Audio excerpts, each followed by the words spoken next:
Hi, everyone. Judge Andrew Napolitano here for Judging Freedom. Today is Monday, April 22nd, 2024. Colonel Douglas Macgregor joins us now. Colonel, thank you very much for your time. Colonel, over the weekend, the Congress of the United States voted to send $61 billion to Ukraine, $20 billion, which is $11 billion more than had been advertised, to the Israelis, $5 billion to the Taiwanese, and they made it easier for America's spy agencies to spy on ordinary Americans without suspicion and without warrants. Does anybody care about the Constitution anymore? Judge, I don't think they do. I think we live in a post-constitutional society, sadly.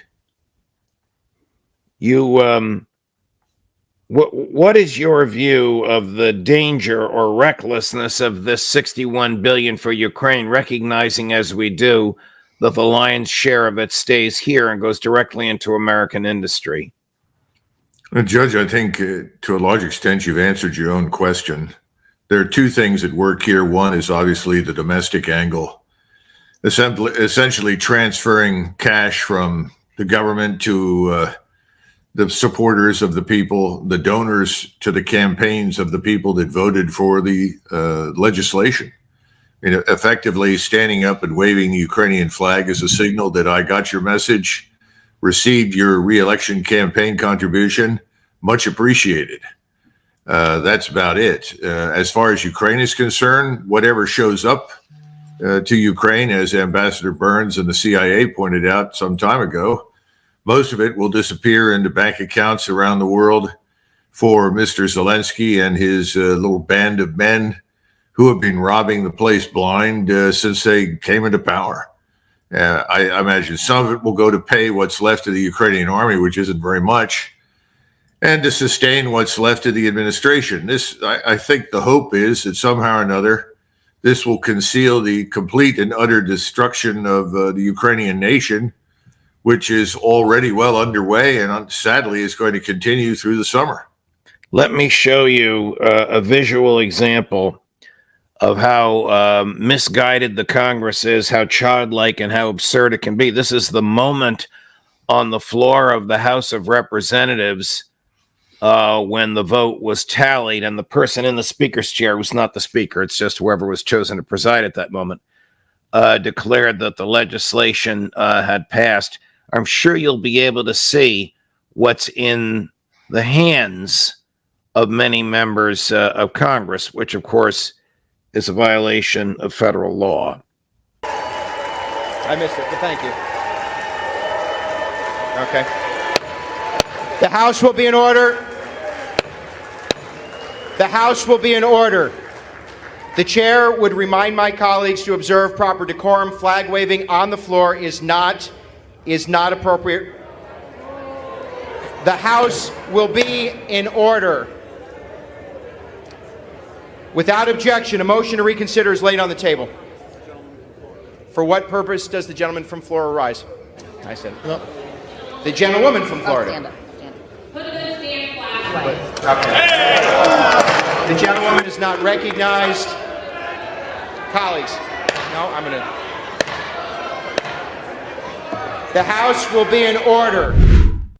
That was a Republican congresswoman from Florida who voted against the legislation, expressing her anger and fury at the childishness of these Republicans. There were some Democrats who did it as well, waving Ukrainian flags on the floor. Do these people have any idea?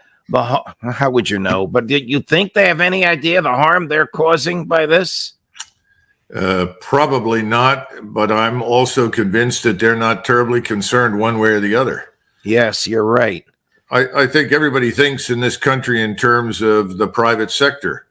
What's our return on our investment at the end of the quarter? Nobody's thinking much beyond that. And right now, I've made it possible for me to receive more money for re-election, and I'm supporting a cause that everybody around me tells me is a good thing. I don't care about the facts, and I'm not concerned about the strategic impact of what I'm doing. This is not new. This has always been true in the House. It was less so in the Senate. for much of our history, but unfortunately, I don't see a great deal of difference now. But this is a catastrophe that is clearly and unambiguously the fault of the current government. I hope Americans are watching, but then again, I don't know that they are. I mean, why would we send money to Taiwan? And given the fact that you have all of the international community as well as millions of Americans who are questioning the wisdom of underwriting Israel's policy of mass murder and expulsion in Gaza, and are beginning to worry finally about the potential for a war in that region to blow up and include the use of nuclear weapons, they may well ask, why are we sending even more cash now? Why are we not reining the Israelis in? Is this a good thing for America? And I think the answer is obvious. It's not a good thing for America. Colonel, there was no serious debate about any of this. It was just a vote, maybe a few statements here and a few statements there by the chairs of the committees that authorized this. Here's President Zelensky. This is cut number 3, Chris, on Meet the Press yesterday, being asked if the chance, she must have taped this before the vote, if the chance of victory goes up if Congress authorizes the weapons that he expects to get. I think this support will really strengthen the armed forces of Ukraine. And we will have a chance for victory if Ukraine really gets the weapons system, which we need so much, which the thousands of soldiers need so much. Isn't victory impossible for Ukraine at this point without the miraculous appearance of an army of 1 million men? There's no chance at all. I mean, he hasn't got the personnel, in other words, the people that are trained and armed to do anything. And he can deliver more arms, and he still lacks the human capital. Right now, estimates are that 600,000 Ukrainians have been killed in this war. I'm talking about soldiers. And again, you lose the majority of your force when you're in full retreat, when things collapse. That's when you take most of your casualties. You don't take them when you have an organized structure in place and trained and well-led troops. But when things fall apart and collapse, that's when the losses occur. I don't know what else we expected him to say. He's certainly not going to tell the truth. He's got to say, oh, this will be terribly helpful, but he caveats it by at least arguing that, well, if I don't get these things quickly, it probably won't make a lot of difference. I mean, that's the implication of his statement. Truth is, none of it's going to work. Well, here she asks him, this is cut number 4, Chris, if he's going to ask for more money a year from now. Colonel, before we go to this, is he going to be around a year from now? No. Absolutely not. Here's what he says. President Zelensky, can you give Americans a sense of the timeline? Will you still need as much aid this time next year? Or do you think you can turn the corner on Russia? The decision to supply F-16 fighter jets to Ukraine, we've had it a year ago. 1 year ago, we got the positive response. Ukraine should receive these fighter jets so that not only air defense protects the sky, but we also have modern jets. A year has passed. We still don't have the jets in Ukraine. So it's very difficult to do any forecast. I would like us to be open and very, very specific. From the moment we get our hands on these weapon systems, well, from that moment, we can talk about the timeline. This is exactly what you told us as how long it would take for them to train people to use the F-16s. Those things were authorized more than a year ago, and they're not there yet. I don't think this current tranche identifies exactly what's coming, and who knows what, if anything, is coming, or if it isn't all just intended to enrich the donor class here in the U.S. Well, let's keep something else in mind, too, Judge. I realize that this government in Washington, speaking as it does for the American people, has effectively said that it rejects any relationship with Moscow on the basis of conditions that we do not set. In other words, unless the Russians all agree to adopt whatever we tell them is appropriate for their society and for their government, unless they remove the people that currently govern them, unless they put their arms down, join hands, and sing Kumbaya with us, we can't get along with the Russians. Well, sending this kind of money towards Ukraine at this stage signals to the Russians that any hope of a relationship with Washington is dead. And that's why Foreign Minister Lavrov, within the last 48 hours, was interviewed and asked what would happen if there were negotiations and whether or not Moscow was still receptive to negotiations. And he said, yes, we will be receptive to negotiations, but keep in mind two things. First of all, just because we negotiate, we will not stop fighting. We will continue until we have achieved all of our objectives militarily. And then secondly, and very importantly, we are not going to cease hostilities for even a brief period of time because we know that we are going to hold what we've won. Effectively, the facts on the ground have changed, and we are no longer willing to talk about trades in what kind of territory we're willing to surrender to you in order to have peace. Right. It's over. And we've made fools out of ourselves. And worst of all, we've made fools out of NATO. NATO looks weak and stupid. The Ukrainian state is ruined. Whatever emerges after this will be a rump state. And that rump state will effectively be a demilitarized zone, a DMZ. And in it will live Ukrainians that can tend to their fields and go about their lives, but there will be no military power that threatens Russia. Colonel, I think we've been through this before, but what was Putin's rationale for moving troops into Ukraine? And wouldn't that rationale apply in the West as well? No, in Western Ukraine, I think his argument. I meant to the United States. Well, at this stage, he's learned some hard lessons, as have his colleagues in the Russian government, that you can't trust us. Whatever we say is a lie. The Minsk Accords, of course, set the stage for that. And now I think there's just a readiness to say, the hell with it. We'll end this on our terms as we see fit. Now, they don't want to march all the way to the Polish border. I've always said that. That's never been in the cards. They're not interested in it. But they'll do it if they feel it's necessary. But they will stipulate very clearly what the conditions are in Western Ukraine. In the United States, it's a matter of what do we do next? We don't seem to think that there are either limits to our interests or to our resources. And that's untrue. We're exhausting our resources. Everyone inside the military understands that. The Defense Department knows it. We don't have much left to fight with at this stage. If we have to go to war, we're in a lot of trouble. So now we've created a second front in the Middle East that was never really necessary. And apparently that's not even enough. They'd like to have a third front in Asia, which is utterly preposterous. And we have no interest in either area to broaden or expand a war. So this is the problem. No sense of limits to our resources and no sense of limits to our interests.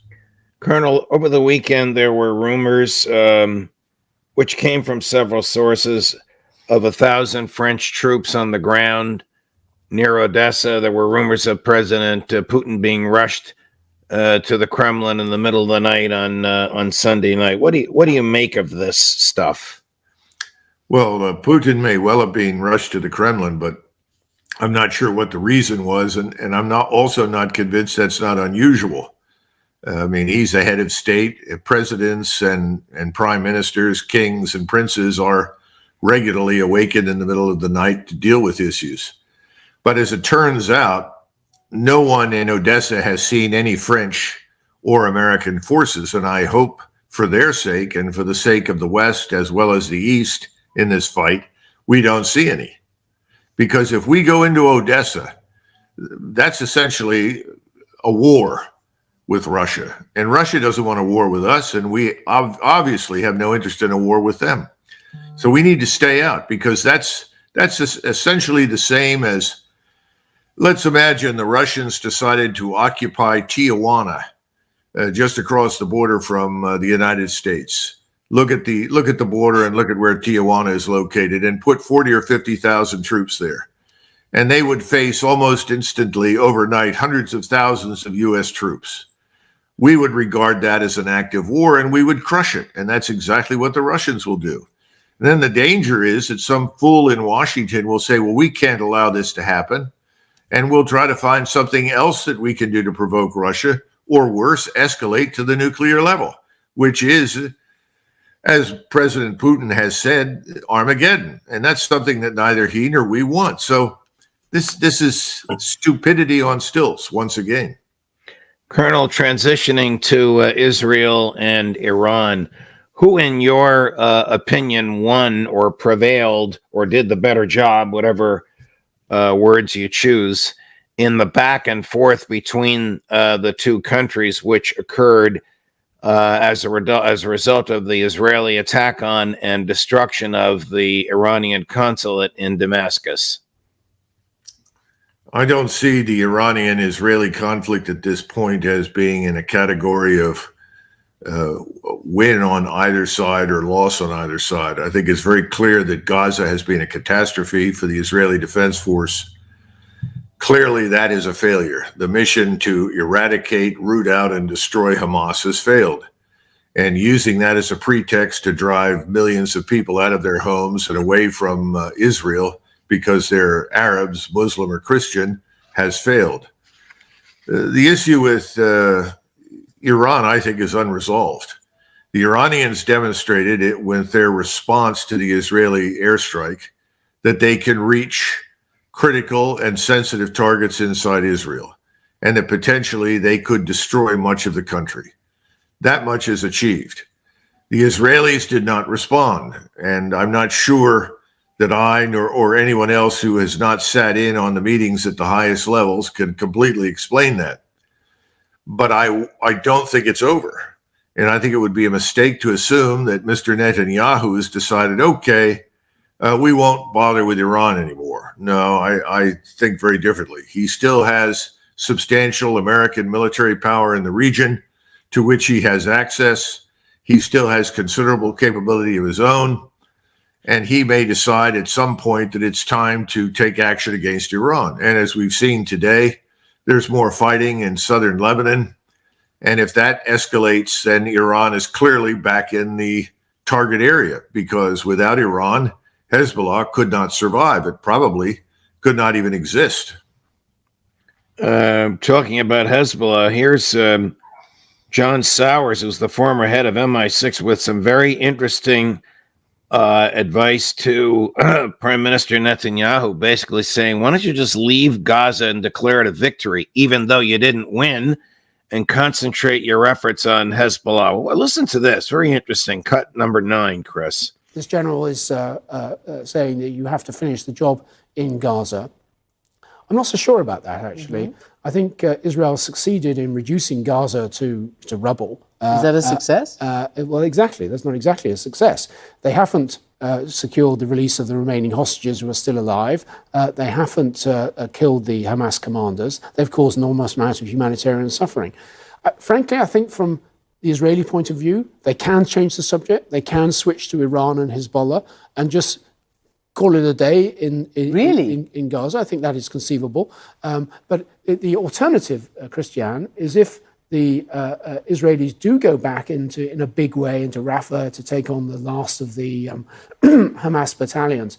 Yes, there's a security logic to it, but will they actually achieve any more than they've achieved already? Can they achieve any more than they've achieved already? Colonel? I think that Mr. Netanyahu recognizes that they have thus far failed in Gaza. And remember that the ultimate goal or objective was not simply to destroy Hamas. That was a useful excuse. You cannot have Israel from Jordan to the sea unless you can drive the Arabs that live on the remaining lands that are technically either within Israel or immediately adjacent to it, out of their homes, out of their towns, away from their farms, and into neighboring states. So if he doesn't do that, how does he get settlers, Israeli settlers, Israeli homeowners Israeli occupants, inhabitants, to go back to the places where they formerly lived in southern Israel. Well, he can't do that. The same holds true for northern Israel. But I would disagree with the intelligence chief, and I would argue that Gaza should be finished in some way. I would not do what Mr. Netanyahu has done. Obviously, I would seek some sort of alternative solution. But the notion of expanding the war to Hezbollah, a force that is not going to easily be defeated and could conceivably bring in Iran once again into the fight, is disastrous. It's very reminiscent of the decision to turn on the Soviet Union, with Great Britain sitting in the rear of the German Empire. Impossible. As long as Britain remained the unsinkable aircraft carrier, why would you take on the Soviet Union? It's foolhardy and stupid. And I think the same thing is true for Hezbollah. If Israel takes on Hezbollah and Iran gets involved, what does Putin do? Well, that's another factor in this equation. It's more than just a factor. It's a critical variable. Mr. Putin holds all the cards strategically behind the scenes in the Middle East right now. He's widely respected. He's always counseled restraint, patience, and in general, the states, the people in the region have taken his advice on board. He's held in very high esteem, as is Russia right now. In fact, if you look at it from the standpoint of a branding exercise, our brand is severely damaged. We look ridiculous, and Russia's brand is very strong and looks very, very appealing. I think that Mr. Putin, by placing additional Russian troops in Syria, having put Russian forces in the Red Sea and the Indian Ocean, as well as in the Mediterranean, has made it very clear how he feels and what he's prepared to do if, in fact, we and the Israelis decide to take on Iran. And that's why I say the notion of turning on Hezbollah right now makes a future collision with Iran inevitable. Why would you do that if you're interested in, first and foremost, ridding your country of Hamas? Well, I think Hamas is important, but it's a sideshow to Mr. Netanyahu. He wants his entire country to be, quote unquote, Arab free. In order to achieve that end, he's got to defeat all of Israel's opponents in the region. That means a regional war. He can't do that without American support. Here's John Sowers again arguing for the two-state solution, cut number 10. I think Hamas will be able to reconstitute its military forces. There'll be plenty of volunteers for Hamas battalions emerging out of this conflict. And the only real answer to both Gaza and the West Bank is to have an authoritative Palestinian leadership which takes responsibility for those territories in the concept of a context of working towards a Palestinian state, which lives alongside a secure and peaceful Israel. Isn't that effectively impossible with the current leadership of the Israeli government and the attitude of the Israeli people post-October 7th? Absolutely. Mr. Netanyahu has the backing of 80 to 85% of his population when it comes to this issue of the two-state solution. A Palestinian state on the borders of Israel, or containing or embracing parts of Israel, is, from the vantage point of the Israelis, the equivalent of setting up an organized crime state that will hold a knife to the throat of Jews in Israel in perpetuity. Remember, all of this is about vanquishing the enemies, the opponents of Israel, and destroying anyone who in their minds challenges or threatens Jews. That's why you continually hear in the American and Western press anyone who fails to support Israel unconditionally being called an anti-Semite. They have tried to identify anti-Semitism with being anti-Israeli. And so the idea of a separate, distinct state that legitimates the Arabs that live in Palestine in any way, shape, or form as deserving of such a state is unacceptable. They won't do it. So I think he's delusional. And as a result, the war goes on, and the war is not going to end nicely. Colonel, in the last 48 hours, Columbia University and Yale University have suspended their live classes. They're all online. Harvard University has closed Harvard Yard. Columbia University has invited the New York City police onto the campus to arrest demonstrators. Nobody's been accused of violence. They're just accused of trespassing. Everybody who's been arrested is arguing from the river to the sea, Palestine should be free. Okay. Are you concerned about the freedom of speech in America, Colonel? Oh, of course. I think the Bill of Rights in this country has been abused, if not widely ignored, in too many places. And across the country, we have people sitting in jail who were arrested, charged, and ultimately sentenced unfairly and unjustly, in my judgment, on the basis of January 6th. It's outrageous. And at the same time, we have justices all over the country releasing criminals into the streets. It doesn't make any sense. The world is turned upside down. And again, this goes back to the idea that you cannot attack, you cannot challenge anyone who takes the position that Israel is right and the rest of the world is wrong. And that's simply inconsistent with the Bill of Rights, and it violates everything that we historically have stood for. Remember, I think it was Jefferson who said, "I may not agree with you, but I will fight to the death for your right to disagree." That's been one of the things that separated us from so many other countries around the world for hundreds of years. We seem to have jettisoned that. Now we are passing legislation that creates categories of protected people. This is not good for national cohesion. It's not good for American society. I don't think it's good for Israel, frankly, but more important, I think it harms Jews all over the United States and the Western world. Before we go, I'd like to go back to something you mentioned earlier, which is scary, actually, and that is and correct me if I'm mischaracterizing what you said, Colonel. We have given away so much of our substantial military equipment we might not have available for us what we might need if, God forbid, we need it. Okay. That's absolutely right. And you look at the loss rates in terms of equipment and people in the war between Ukraine and Russia. We neither have the soldiers, sailors, airmen, and Marines on active duty to withstand those losses, nor do we have the backlog of stored equipment that could be opened and then rapidly redistributed to replace losses on the battlefield. What we've done is that we've sent almost everything we have across the sea to Ukraine. And now we've done the same thing with ammunition, particularly precision-guided missiles and precision-guided artillery, as well as spare parts to Israel.